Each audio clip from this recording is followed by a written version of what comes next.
Hello students, twelfth commerce business studies में हम discuss कर रहे हैं हमारा चैप्टर नंबर 10 और इसका नाम है contract act legal provisions. Last lecture के अंदर मैंने आपको बताया था उन लीगल प्रोविजंस के बारे में जो एक वैलिड कॉन्ट्रैक्ट को बनाने के लिए एक लीगल ऑब्जेक्टिव या लीगल कंसिडरेशन से रिलेट करते हैं। ठीक है, आज हम डिस्कस करेंगे provisions related to void agreement.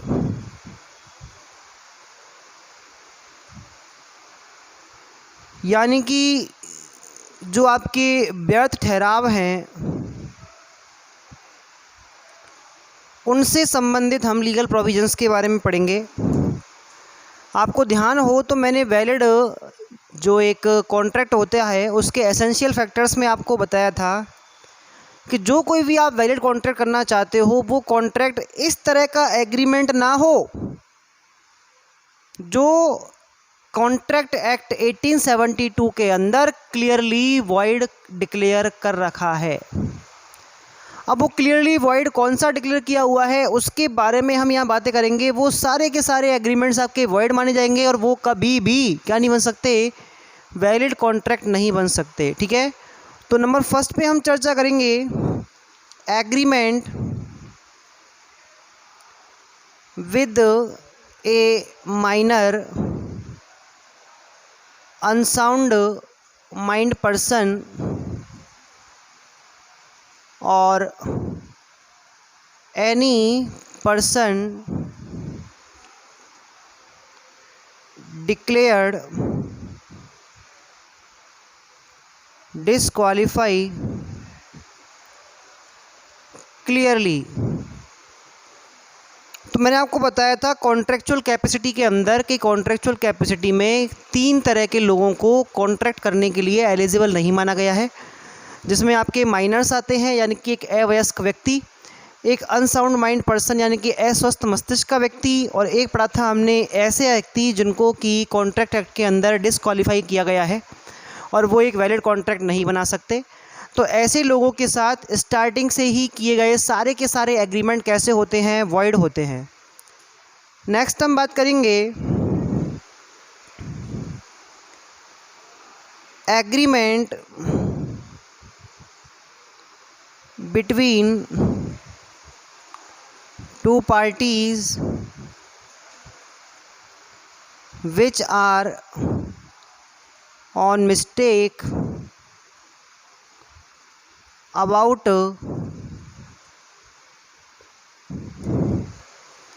any subject matter और लॉ।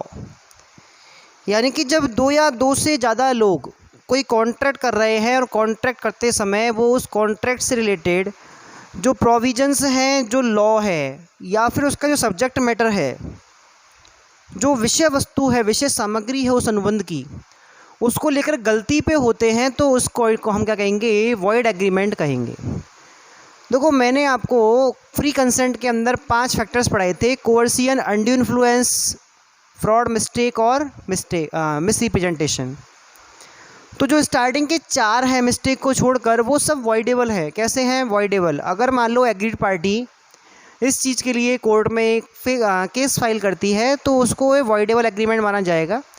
लेकिन मिस्टेक का जो आपका क्या होता है, कॉन्ट्रैक्ट होता है, वो स्टार्टिंग से कैसा होता है, वॉइड होता है। जैसे मान लो कोई 2 पार्टी हैं और उन दोनों पार्टियों ने आपस में मिलकर कोई कॉन्ट्रैक्ट किया कि सब्जेक्ट मैटर को लेके कि इस चीज़ को हम अगले 3 दिन के बाद खरीदेंगे बेचेंगे आपस में। उन्होंने प्रॉमिस ट्रांसफ़र कर दिए हैं एक दूसरे को, लेकिन पता चला कि वो जो चीज़ हम बेचने वाले थे वो प्रॉमिस से पहले 1 दिन पहले क्या हो गई थी, नष्ट हो गई थी, डैमेज हो गई थी, ख़त्म हो गई थी। तो अब उसको फ्यूचर में परफॉर्म नहीं किया सकता। तो दोनों कैसे थे, पार्टी उसको लेके मिस्टेक पर थे। तो ये जो एग्रीमेंट होगा ये कैसा माना जाएगा, आपका वॉइड एग्रीमेंट माना जाएगा। Number 3, agreement of agreement related to mistake by any foreign law. Foreign law का मतलब होता है विदेशी कानून, यानी कि जब कोई ऐसा हम एग्रीमेंट कर लेते हैं जिसमें विदेशी कानून या विदेशी राजनियम के संबंध में हम गलती पर हैं, हमको जानकारी नहीं है और हमने वो एग्रीमेंट किया हुआ है, तो उस तरह का एग्रीमेंट विदेशी राजनियम की गलती का एग्रीमेंट माना जाएगा और इसको भी वॉइड एग्रीमेंट ही कहा जाता है। ठीक है, नेक्स्ट हम बात करेंगे नंबर 4 पर।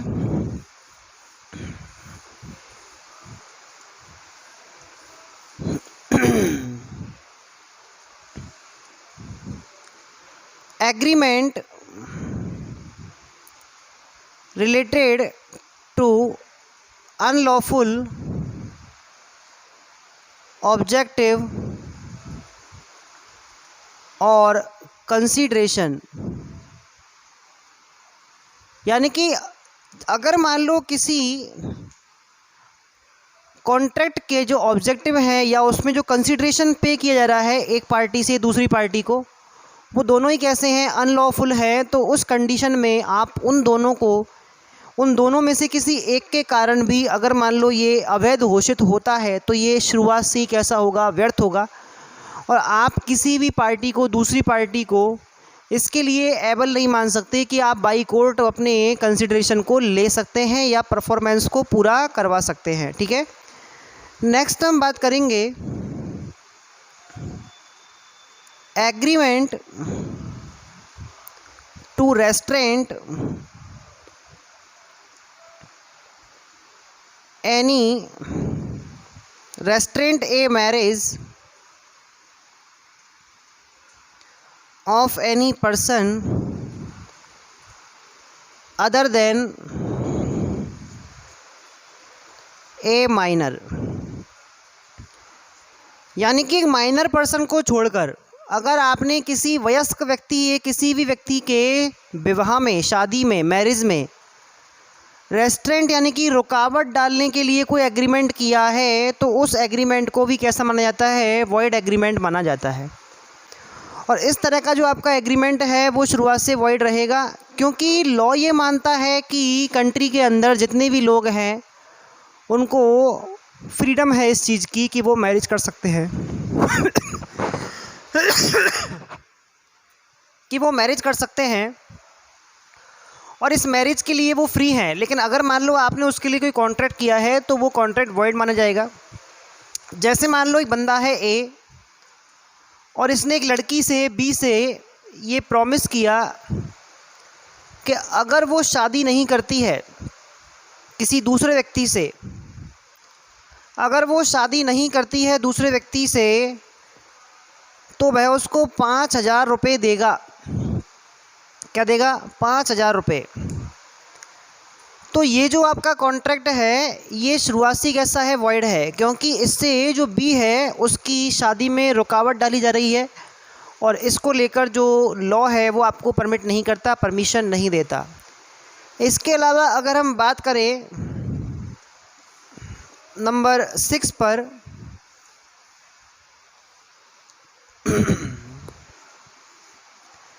Agreement to restraint any trade, profession और बिजनेस,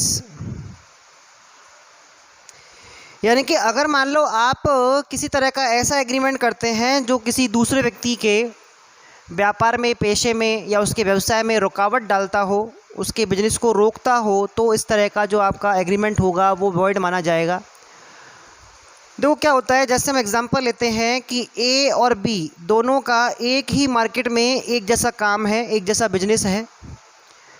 ए जो है इसकी जो सेल है वो डाउन चल रही है, बिक्री कम हो रही है, तो इसने बी को बोला कि आपके जो भी खर्चे हैं दुकान के, आपके खुद के, ये सब मैं देने को तैयार हूँ, आप अपनी दुकान बंद कर दो जिससे आपके ग्राहक मेरे पास आएँ और मेरी बिक्री बढ़े। बी ने इस चीज़ को एक्सेप्ट कर लिया है, लेकिन बाद में ए ने दुकान बंद होने के बाद ऐसा कोई भी पेमेंट करने से मना कर दिया।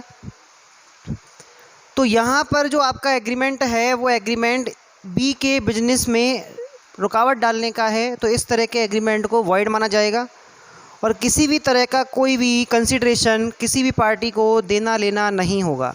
ठीक है। इसके अलावा अगर हम बात करें नंबर 7 पर, agreement to restraint any legal procedure. देखो, कोई भी एक ऐसा सिस्टम, कोई भी ऐसी एक लीगल प्रोसेस जिसके अंदर काम किया जाता है, उस लीगल प्रोसेस में रुकावट डालने के लिए, उस प्रोसीजर को रोकने के लिए अगर मान लो कोई कॉन्ट्रैक्ट किया जाता है, कोई एग्रीमेंट किया जाता है, तो वो स्टार्टिंग से ही कैसा माना जाएगा, आपका वॉइड एग्रीमेंट माना जाएगा। और इस तरह के एग्रीमेंट के लिए कोई भी पार्टी किसी भी दूसरी पार्टी के अगेंस्ट कोई भी किसी तरह का परफॉर्मेंस नहीं करा पाएगी। नेक्स्ट हम बात करेंगे नंबर 8 पर,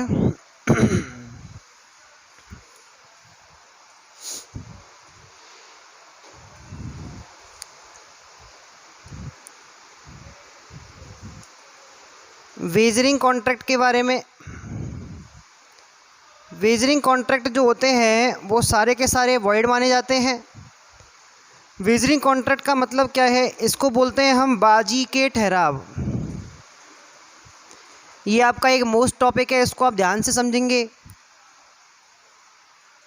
वेजरिंग कॉन्ट्रैक्ट का मतलब होता है कोई भी ऐसा कॉन्ट्रैक्ट जिसमें दो पार्टी हैं और दोनों पार्टी के बीच में कॉन्ट्रैक्ट में ये बात हुई है, एग्रीमेंट हुआ है, एग्रीमेंट में ये बात हुई है कि अगर मान लो कोई भी कंडीशन इस तरह की घटती है, इस तरह की सिचुएशन हैपन होती है, घटती है, जिससे एक व्यक्ति को क्या हो रहा है, प्रॉफिट हो रहा है, दूसरे को हो रहा है लॉस, यानी कि शर्त वाला मामला, तो उस कंडीशन के जो आपके कॉन्ट्रैक्ट्स हैं वो लीगलिटी नहीं रखते और उनको वॉइड एग्रीमेंट माना जाता है। जैसे एक है राम और एक है श्याम। राम ने कहा कि शाम को कि आज बारिश होगी, बरसात होगी, अगर बारिश होती है तो 1000 रुपये आप मुझे दे देना और बारिश नहीं होती है तो 1000 रुपये मैं दे दूँगा। तो ये जो आपका पूरा का पूरा एग्रीमेंट है वो बेस्ड है बारिश होने पर, अगर घटना घटती है तो ऐसा होगा। तो इसमें एक जने को नुकसान होगा और एक जने को फ़ायदा, एक जने की जीत होगी, एक जने की हार। इस तरह के जो एग्रीमेंट होते हैं उनको हम क्या कहते हैं, वेजरिंग एग्रीमेंट या वेजरिंग कॉन्ट्रैक्ट के नाम से जानते हैं। और ये कैसे होते हैं, नल एंड वॉइड होते हैं, इनका किसी भी तरह का कोई लीगल लायबिलिटी क्रिएट नहीं होता। क्लियर। लेकिन अगर मान लो हम कुछ कॉन्ट्रैक्ट्स की बात करें, जैसे इंश्योरेंस का है, जैसे आपके स्पेकुलेशन का है, शेयर मार्केट का, जैसे आपका चिट फंड का है, ये आपके इस तरह के ही कॉन्ट्रैक्ट्स होते हैं जिनमें आपके एक व्यक्ति को लॉस होता है और एक को फ़ायदा। लेकिन ये सारे के सारे लीगल माने जाते हैं, मतलब कि ये कॉन्ट्रैक्ट लगने में तो लगते हैं वेजरिंग कॉन्ट्रैक्ट जैसे, परंतु ये लीगल हैं और इनको वॉइड नहीं माना जाएगा। वॉइड एग्रीमेंट कौन से होते हैं, जो ऐसे वेजरिंग कॉन्ट्रैक्ट जिनके बारे में अभी अपने बात की थी, शर्त वगैरह के बारे में। तो इस तरह के जो आपके कॉन्ट्रैक्ट्स हैं वो आपके कैसे होते हैं, वेजरिंग कॉन्ट्रैक्ट्स होते हैं। ठीक है। नेक्स्ट हम बात करेंगे अगले कॉन्ट्रैक्ट्स के बारे में।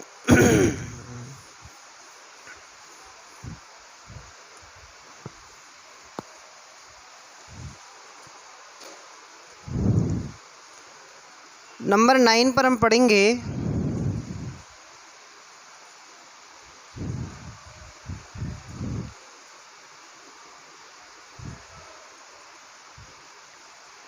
Impossible to perform.